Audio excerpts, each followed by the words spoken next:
Hi friends, இது வரைக்கும் நம்ம சேனலில் சப்ஸ்கிரைப் பண்ணி சப்போர்ட் பண்ண எல்லாருக்குமே ரொம்ப பெரிய நன்றிங்க. இன்றைக்கி ஆந்திரா ஸ்டைலில் ரொம்பவே பாரம்பரியமான ராகி தோப்பா தான் செய்ய போகிறேன். இது பார்த்திங்கன்னா ரொம்ப ஸ்வீட்டாக இருக்கும். நம்ம ஊர் ராகி களி மாதிரி இருக்காது. குழந்தைங்களுக்கு, குழந்தையை பெற்றெடுத்த தாய்மார்களுக்கு, வயதிற்கு வந்த பெண் குழந்தைங்களுக்கெல்லாம் செஞ்சு கொடுக்கும்போது இன்னுமே ஹெல்த் வைஸ் அவ்வளோ நல்லது. ட்ரை பண்ணி பாருங்கள், அப்புறம் நீங்களே சொல்வீங்க. வாங்க எப்படி செய்யலான்ட்டு பார்க்கலாம். ராகி தோப்பா செய்கிறதுக்கு ஒரு சின்ன கப்பால் 3/4 கப் அளவுக்கு ராகி மாவு எடுத்துக்கலாம். இதில் தேவைக்கேற்ப தண்ணி சேர்த்துட்டு கட்டி இல்லாமல் கலந்து எடுத்து வச்சுக்கலாம். இந்தளவுக்கு கட்டி இல்லாமல் கலந்து எடுத்து வச்சுக்கலாம். அடுத்து கடாயில் 3/4 கப்பு ராகி மாவுக்கு 1/2 கப் அளவுக்கு வெல்லம் சேர்த்துக்கலாம். உங்களுடைய இனிப்புக்கேற்ப வெல்லம் சேர்த்துக்கோங்க. வெல்லம் சேர்த்துட்டு வெல்லம் முழுகிற அளவுக்கு தண்ணி சேர்த்துக்கலாம்.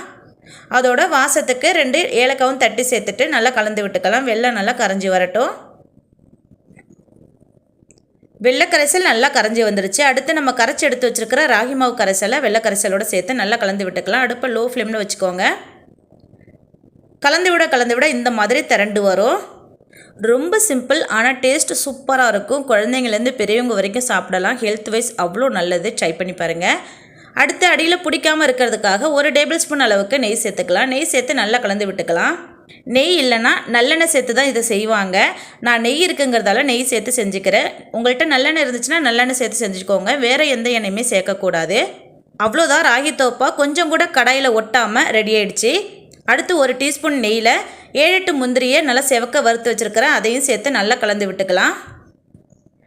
அவ்வளோதான், நல்லா கலந்து விட்டுட்டு சர்வ் பண்ணுங்கள். டேஸ்ட்டும் ஃப்ளேவரும் சூப்பராக இருக்கும். என்னோடய ஸ்டைலில் ஆந்திராவின் பாரம்பரியமான ராகி தோப்பா ரெடி. நம்ம ஊர் ராகி களி எப்படி சாப்பிட்றதுக்கும் டேஸ்ட்டாக இருக்கும், ஹெல்த் வைஸும் நல்லா இருக்குமோ அதே மாதிரி தான் இந்த ராகி தோப்பாவும் சாப்பிட்றதுக்கும் நல்லாயிருக்கும், ஹெல்த் வைஸும் ரொம்பவே நல்லது. இந்த பதிவு பிடிச்சிருந்தா நம்ம சேனலை சப்ஸ்கிரைப் பண்ண, லைக் பண்ணி சப்போர்ட் பண்ணுங்கள். மறக்காமல் ஷேர் பண்ணுங்கள். ட்ரை பண்ணி சாப்பிட்டு பார்த்துட்டு எப்படி இருந்துச்சுன்னு கமெண்ட்டில் சொல்லுங்கள். ஓகே, பாய்.